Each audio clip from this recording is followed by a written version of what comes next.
이 시간 온 마음을 다해 하나님께 예배하는 우리 성도님 모두를 주님의 이름으로 축복합니다. 믿음을 가지고 아멘으로 응답하시길 바랍니다. 평안하십시오. 성령 충만하십시오.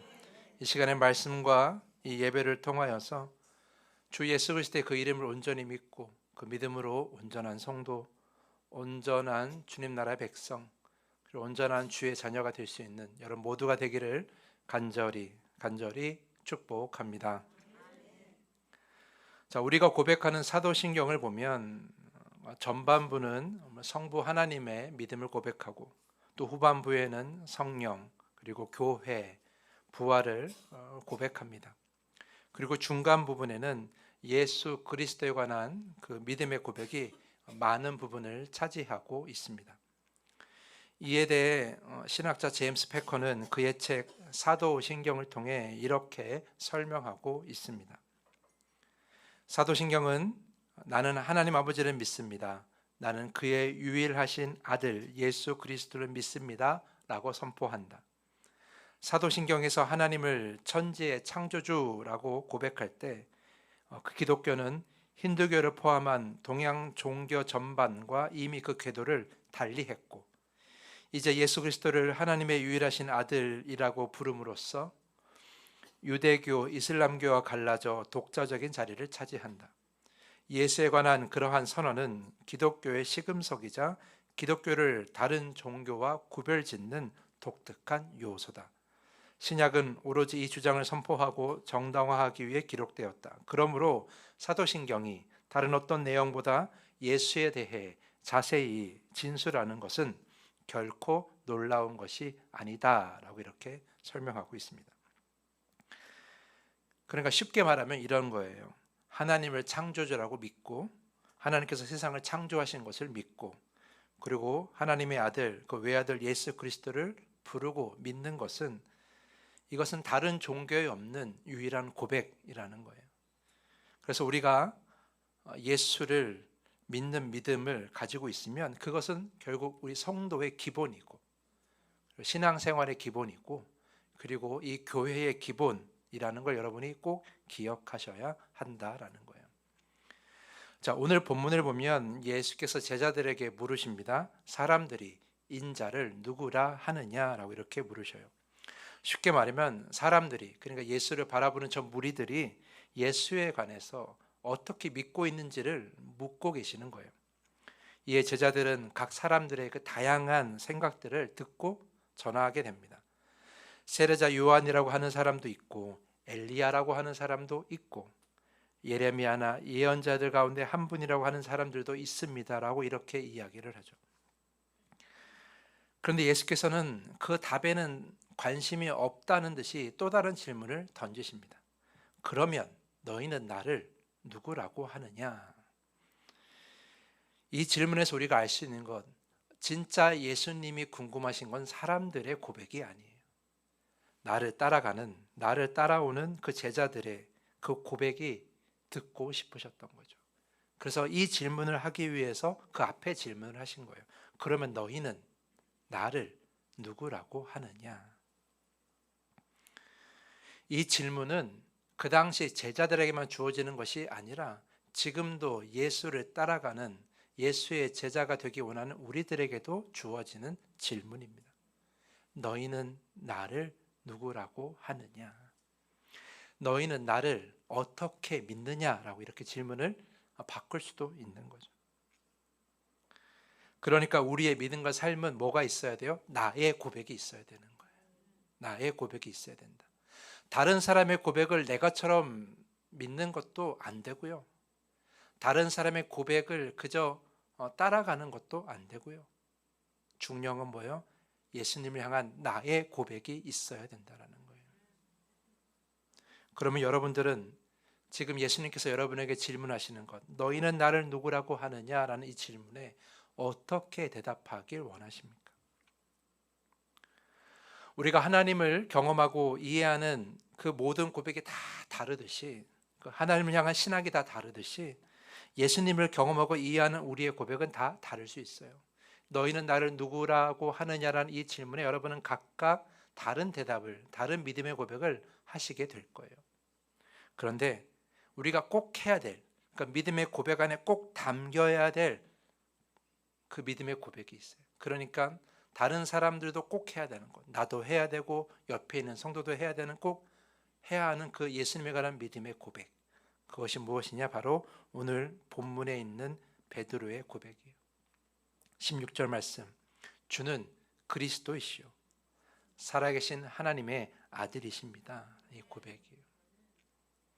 서두에 말씀드린 것처럼 예수를 향한 그 믿음의 고백은 우리의 믿음과 우리의 신앙과 우리의 삶과 이 교회의 기본이 되어야 되는 거죠. 그래서 예수님께서도 이 베드로의 고백 위에 교회를 세우시는 거예요. 오늘 읽지 않았지만 18절 말씀 보면 너는 베드로라, 내가 이 반석 위에 내 교회를 세울 것이다, 이렇게 말씀하세요. 베드로가 원래 반석이라는 의미를 가지고 있거든요. 그러니까 교회를 어디 위에 세운다는 거예요? 베드로 위에 세우겠다라는 말씀이죠. 그런데 이것을 우리가 오해하지 말아야 될 것, 베드로 위에 세운다고 해서 베드로라는 그 인물 위에 이 교회를 세운다는 것이 아니에요. 이 앞뒤 문맥을 보면 결국 예수님께서 세우시는 그 교회는 바로 이 베드로 위가 아니라 이 베드로의 믿음 위에 세운다라는 거죠.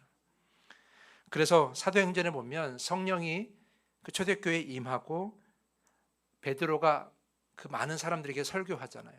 그 설교를 통해서 3,000명, 5,000명 이렇게 막 믿는 사람들이 교회에 더해져요. 교회가 그 베드로의 설교, 다시 말해 베드로의 그 믿음의 고백이 위해서 점점 세워져 간다라는 거예요. 그러니까 여러분, 베드로라는 인물 때문에 교회가 커간 것이 아니라 베드로라는 그 제자의, 그 사도의 믿음의 고백 위에 교회가 세워져 가는 것이죠. 그것이 바로 사도행전 초반의 역사예요. 우리가 고백하는 사도신경도 마찬가지예요. 이 사도신경의 고백도 이 베드로의 고백에서 크게 벗어나지 않습니다. 사도신경을 보면 나는 그의 유일하신 아들 우리 주 예수 그리스도를 믿습니다, 이렇게 고백하거든요. 그러니까 우리가 예수에 관한 우리 믿음의 고백을 할 때 반드시 담겨야 될 것, 바로 이 나는 유일하신 아들 우리 주 예수 그리스도를 믿습니다라는 고백이 우리 안에 반드시 있어야 된다라는 거예요. 이 고백 위에 우리의 신앙, 우리의 믿음, 우리의 교회, 이 더함 교회가 세워져 가고 있다라는 거죠. 그래서 우리가 이 고백을 잘 살펴봐야 돼요. 이 고백이 의미하는 것이 무엇인가?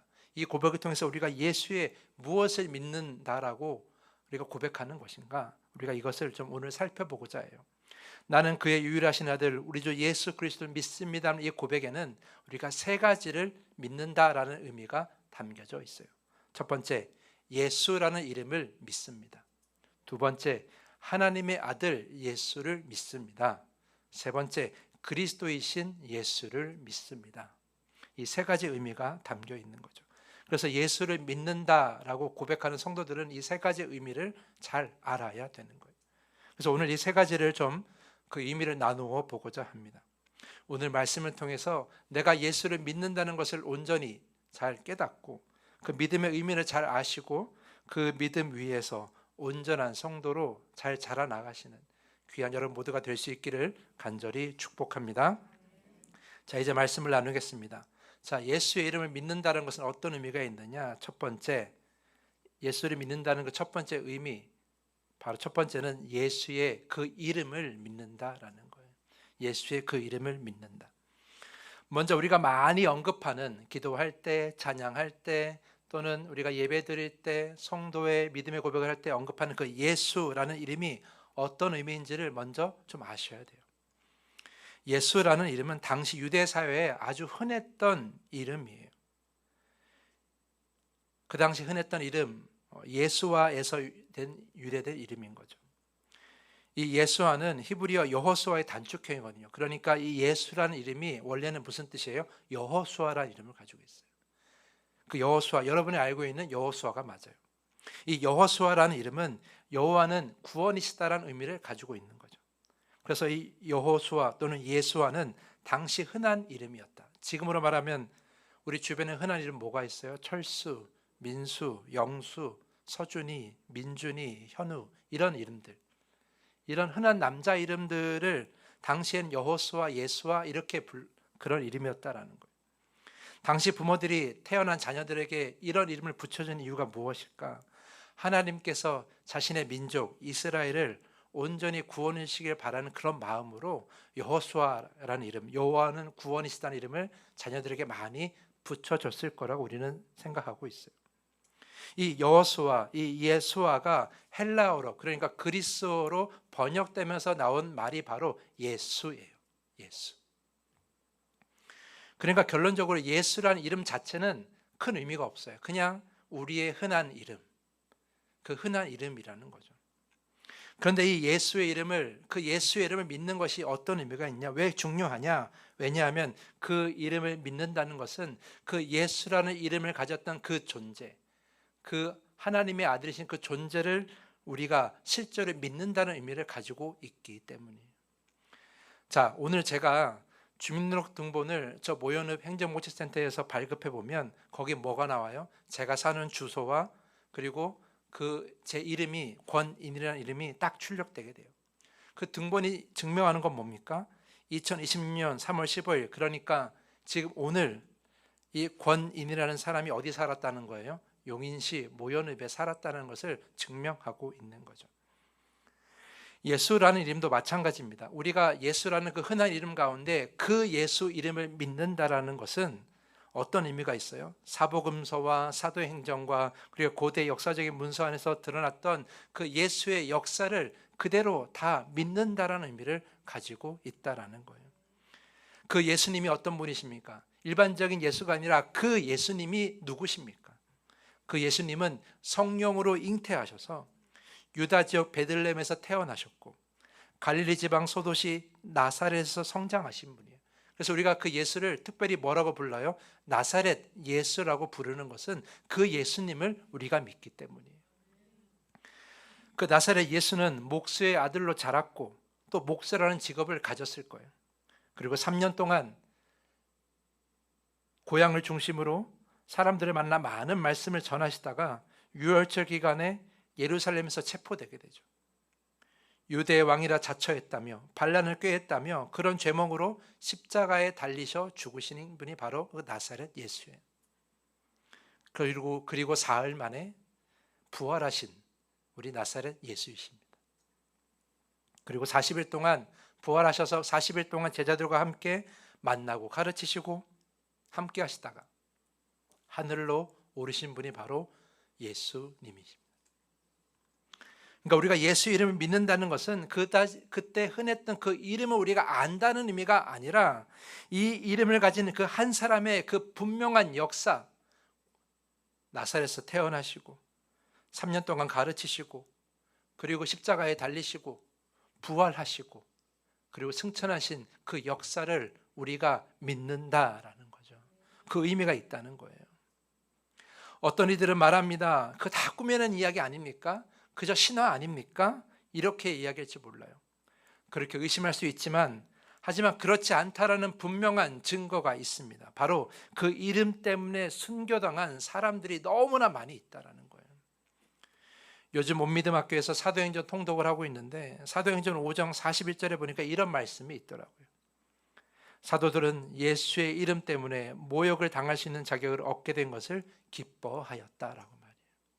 모욕당하는 것은 결코 기쁜 일이 아니에요. 그건 너무나 힘들고 어려운 일이에요. 그런데 사도들은, 예수 그리스도의 제자들은, 그 당시에 초대교회를 이끌었던 그 제자들은 예수님의 이름 때문에 모욕당하는 걸 기뻐했다라고 여겼어요.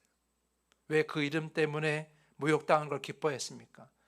다른 사람은 다 슬퍼하고 힘든 일을 왜 그들은 기뻐했습니까? 왜냐하면 그 이름의 구원하심을 믿었고 또한 그 이름의 분명한 역사를 믿었기 때문이에요.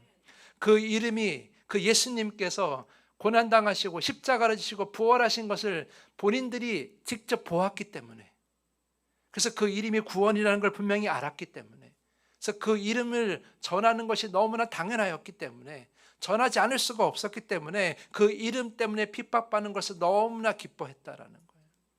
결국 그 예수라는 이름이 그들을 희생하게 한 것이 아니고 핍박당하게 한 것이 아니라 그 이름에 담긴 역사, 그 예수님께서 보여주신 그 삶의 역사 때문에 그들이 뭘 당한 거예요? 모욕을 당하고 핍박을 당했다라는 것이죠. 사랑하는 성도 여러분, 우리가 지금 이 시간에 이렇게 나와 예배하고 하나님을 찬양하고 또 하나님께 기도하며 이 말씀을 들을 수 있는 것은 그 이름에 분명한 역사가 있기 때문이에요.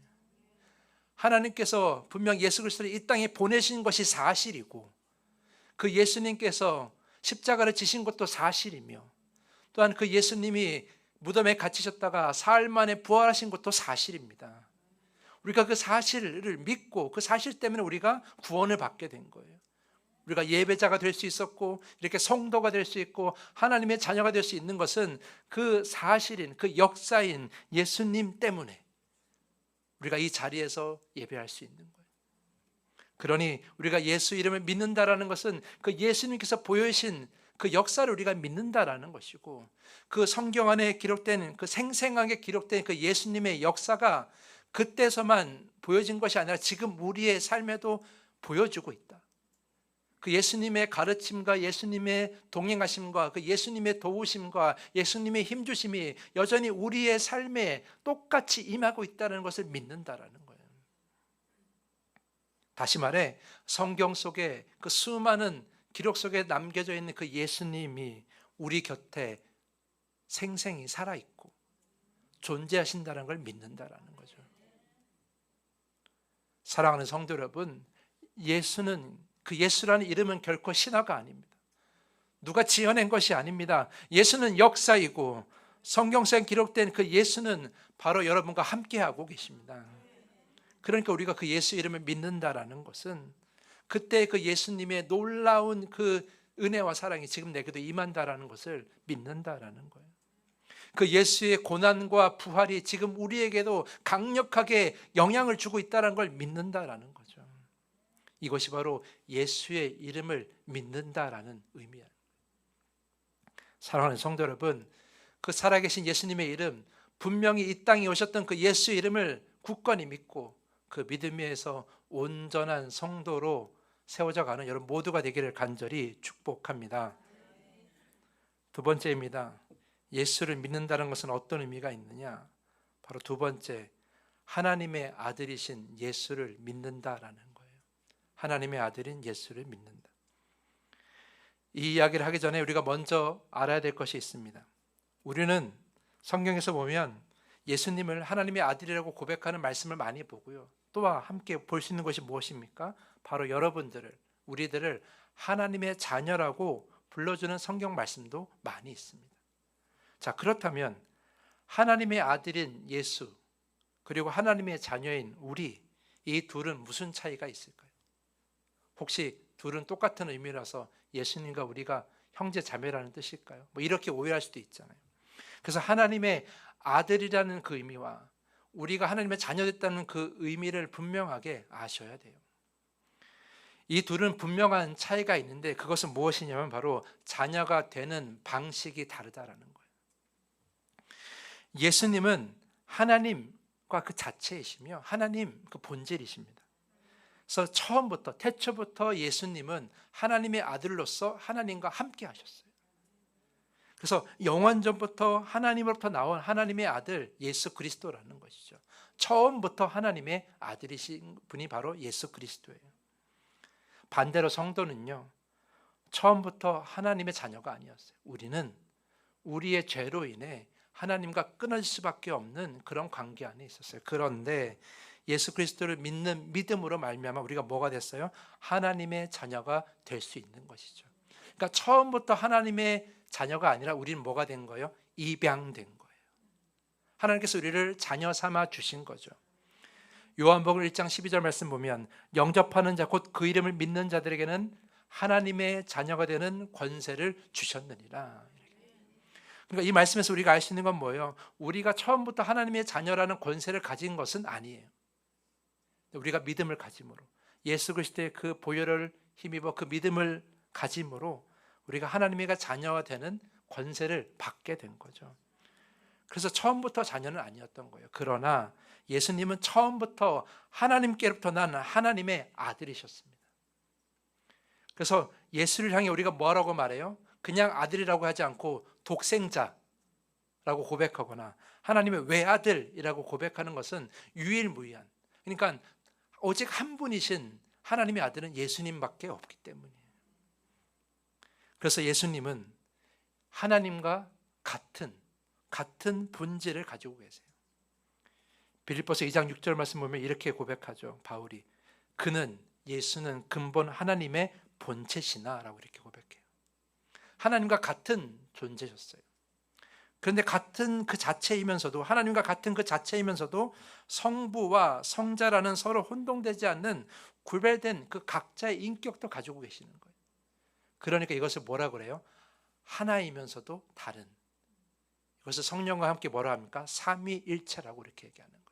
그러니까 삼위일체는 다 같은 하나님이면서도 또 각자 다른 하나님과 하나님의 아들 예수님과 그리고 예수님께서 보내주신 성령, 이렇게 우리가 나누어서 볼 수가 있다는 거예요. 중요한 것은 이겁니다. 예수께서 하나님의 아들이심을 믿는다라는 것은 무엇입니까? 예수님이 바로 하나님 그 자체임을 믿는다라는 의미이기 때문에 결국 우리가 하나님께 나아가기 위해서는, 죄인인 우리가 하나님께 나아가기 위해서는 오직 예수 그리스도를 통해서만 나아갈 수 있다는 거예요. 그리고 우리가 하나님을 온전히 알고 싶다면, 우리가 직접 하나님에 대해서 우리가 알 수 없지만 하나님의 아들이신 예수 그리스도를 통해서 우리가 하나님을 온전히 알 수가 있다는 거죠. 요한복음 14장 6절에서 예수님께서 말씀하십니다. 나로 말미암지 않고는 아버지께로 올 자가 없느니라. 우리가 하나님께 나아가기 위해서는 예수님을 의지하지 않고 나아갈 수가 없는 거예요. 왜냐하면 하나님의 아들이신 예수님이 우리를 중보하셔야만이 가능한 일인 거죠. 또 요한복음 14장 9절 말씀 보면 나를 본 자는 아버지를 보았거늘, 이렇게 말씀하세요. 우리가 하나님을 육체적인 눈으로 볼 수 없지만 그러나 하나님께서 자기를 예수 그리스도를 통해, 하나님의 아들을 통해 우리에게 드러내셨어요. 하나님의 말씀을 따라 사는 삶이 어떠한 삶인가에 대해서 예수님을 통해 우리에게 가르쳐주고 계시는 것이죠. 그러니까 우리가 하나님의 마음과 하나님의 뜻을 온전히 이해하고 오해하지 않으려면 무엇을 보면 돼요? 예수 그리스도의 삶과 가르침을 보면 되는 거예요. 여러분이 예수 그리스도의 삶을 닮아가려고 하고 예수 그리스도의 가르침을 여러분의 삶의 가장 큰 기준으로 삼으면 하나님께서 기뻐하시는 하나님의 자녀로 살아가는 건 너무나 당연하다라는 거죠. 그러므로 우리가 예수 그리스도로 말미암아 하나님께 나아갈 수 있고, 예수 그리스도로 말미암아 예배할 수 있고, 예수 그리스도로 말미암아 기도할 수 있는 거예요. 우리가 기도할 때마다 끝날 때 뭐라고 고백합니까? 예수 그리스도 이름으로 기도합니다라고 이렇게 고백하잖아요.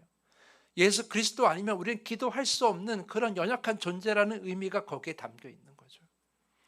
그런 여러분, 우리가 예배 드릴 때마다, 하나님을 찾고 부를 때마다, 하나님께 기도할 때마다, 하나님의 말씀을 우리가 들을 때마다 우리가 가져야 될 마음은 무엇이냐? 우리가 드려야 될 고백은 무엇이냐? 바로 감사라는 거예요.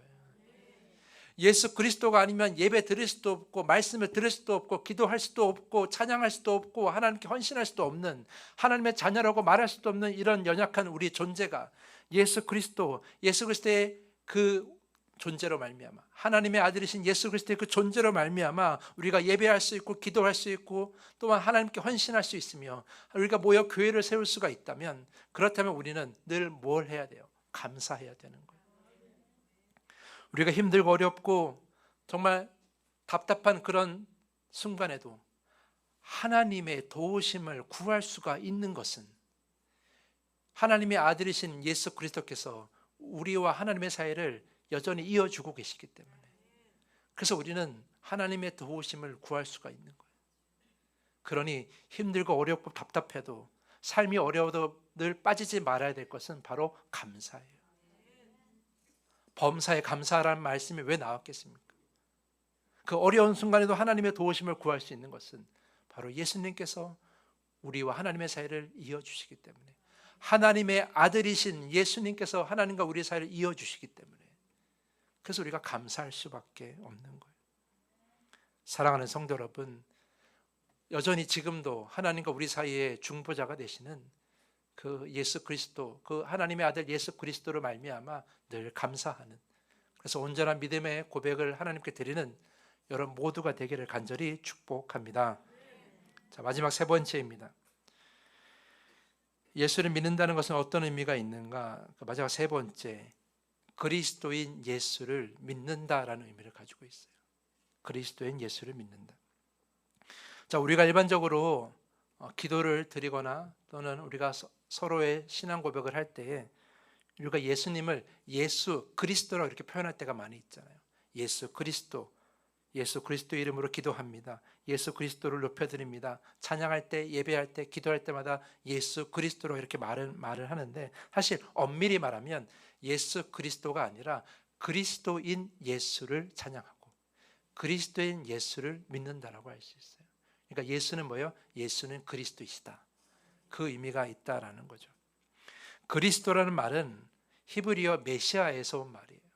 메시아는 기름을 붓다라는 뜻의 히브리어 마샤의에서 왔는데, 결국 메시아는 기름 부음 받은 자라는 의미를 가지고 있어요.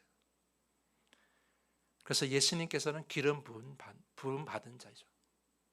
어떤 기름 부음을 받았느냐? 바로 온 인류를 구원할 그 구원의 중보자로서의 기름 부음 받은 자가 바로 예수 그리스도입니다.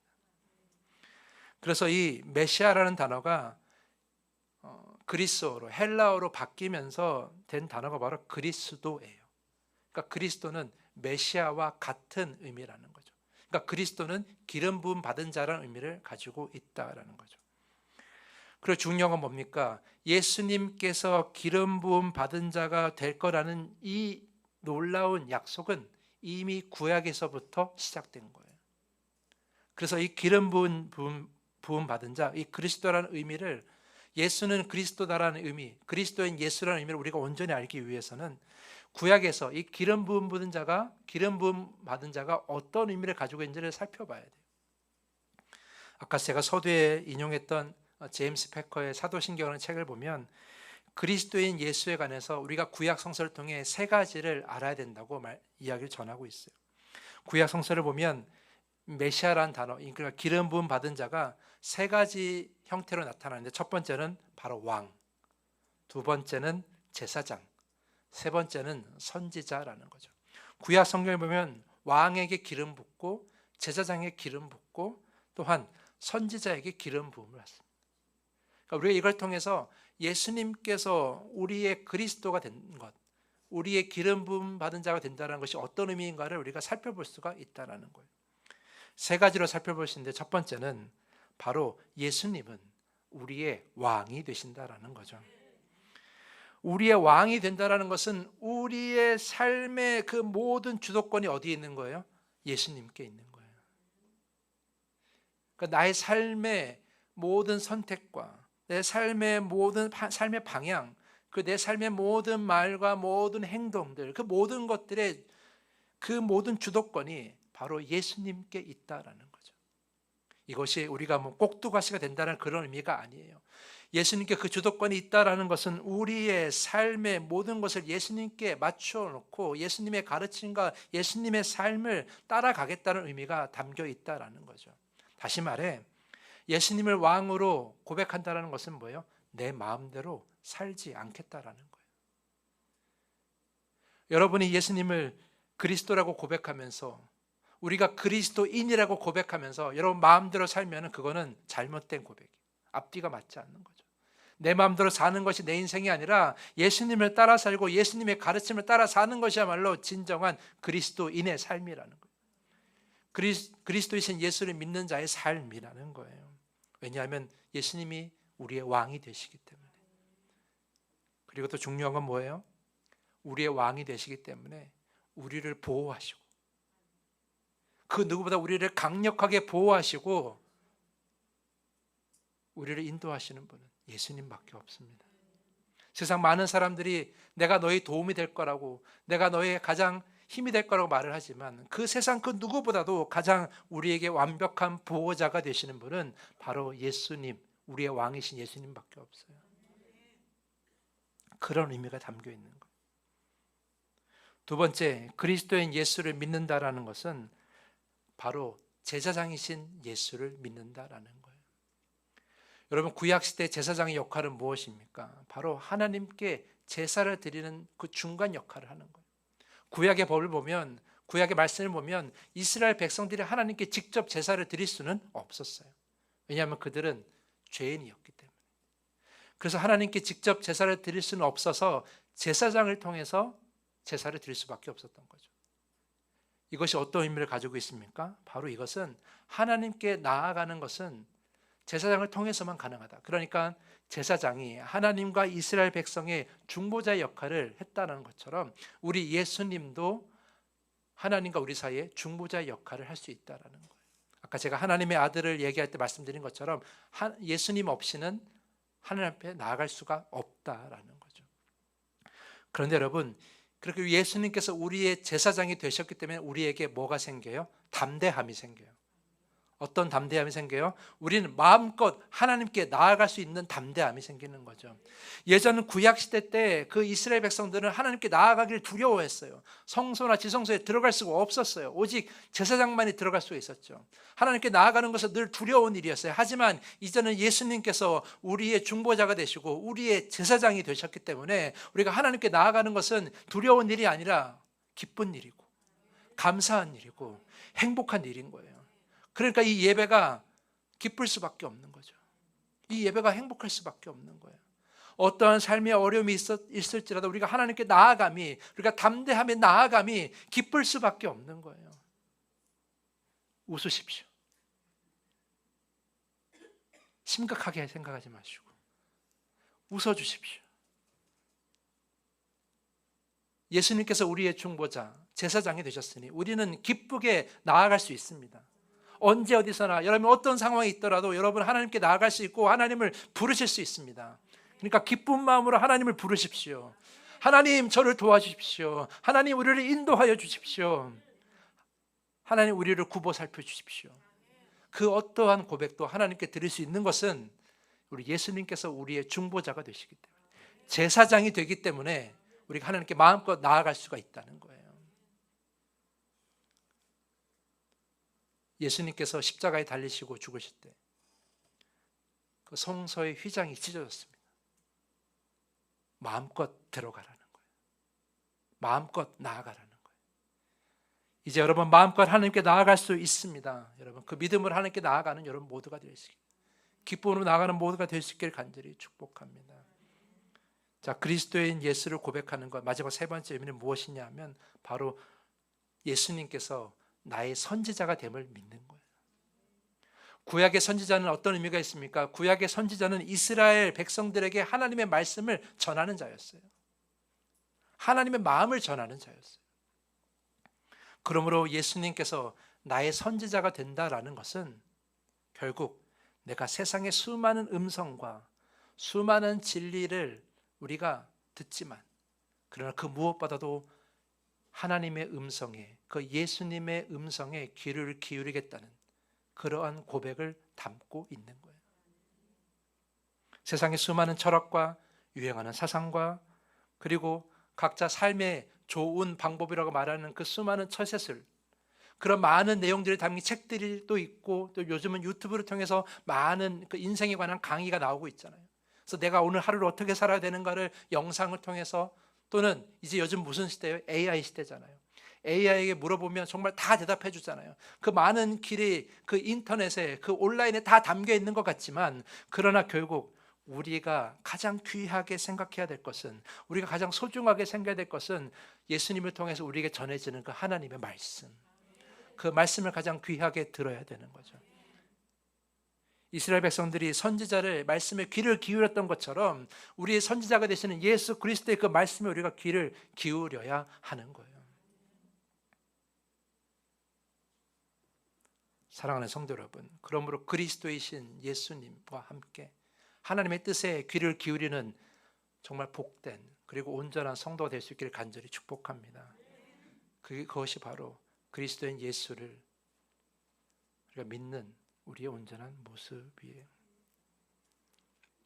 결국 그리스도인 예수를 고백한다는 것은 예수를 나의 왕으로 삼고, 또는 나의 제사장으로 삼고, 그리고 나의 선지자로 삼는다는 의미를 가지고 있다라는 거죠.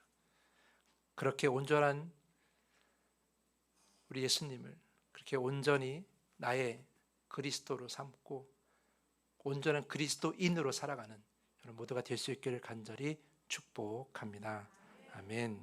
이제 말씀을 정리합니다. 사도신경에 나는 그의 유일하신 아들 우리 주 예수 그리스도를 믿습니다라는 이 고백 안에서 우리는 예수에 관한 믿음 세 가지를 말씀을 드렸어요. 첫 번째, 예수라는 그 이름, 그 역사적인 이름을 믿는다라는 것, 그게 첫 번째고요. 두 번째는 그냥 예수가 아니라 하나님의 아들 예수를 믿는 것이다 라고 말씀드렸고요. 세 번째는 그냥 예수가 아니라 그리스도인 예수, 우리의 왕이 되시고 우리의 제사장이 되시고 우리의 선지자가 되시는 그 예수님을 믿는 것이다 라고 말씀을 드렸습니다.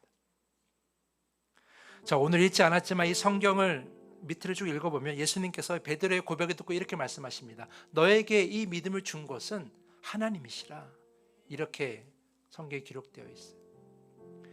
여러분이 이 믿음의 고백을 할 수 있다면 그것은 여러분께서 배워서 오늘 말씀을 들어서 고백하는 것이 아니라 하나님께서 여러분에게 이 고백을 주신 것입니다. 왜 하나님께서 여러분에게 이 고백을 주셨습니까? 그 고백 위에 여러분의 믿음이 더 온전하게 자라고 여러분의 그 믿음의 고백 위에 이 더함교회가 온전하게 세워지길 바라는 마음으로 그 믿음의 고백을 여러분에게 주신 거예요. 어쩌면 좀 지루할 수 있는 이 방대한 이야기, 이 예수 그리스도의 믿음에 관한 이 고백 안에서 여러분이 깨달을 수 있는 한 가지, 내 믿음은 내가 하는 것이 아니라 하나님이 주시는 것이다. 그 하나님이 주시는 이 믿음을 가질 수 있으면 감사하고 이 믿음 위에서 우리의 신앙이 우리 믿음과 삶이 온전해지길 기도하셨으면 좋겠어요. 특별히 우리가 예수를 믿는다는 것 그저 아무런 깊이 없이 믿는 것이 아니라 예수라는 그 역사적인 이름을 믿고 하나님의 아들이신 예수의 그 이름을 믿고 우리 그리스도가 되시는 예수를 믿는다는 것, 이 의미를 잘 생각하고 정말 깊이 있게 그 예수의 이름을 믿게 해달라고 여러분 기도하셨으면 좋겠어요. 오늘 본문의 그 베드로의 고백이 진실된 그 고백이 나의 고백이 되게 해달라고 이 시간에 기도하셨으면 좋겠습니다. 우리 말씀을 생각하면서 이 시간에 다짐의 기도를 주님께 드리겠습니다. 기도하겠습니다.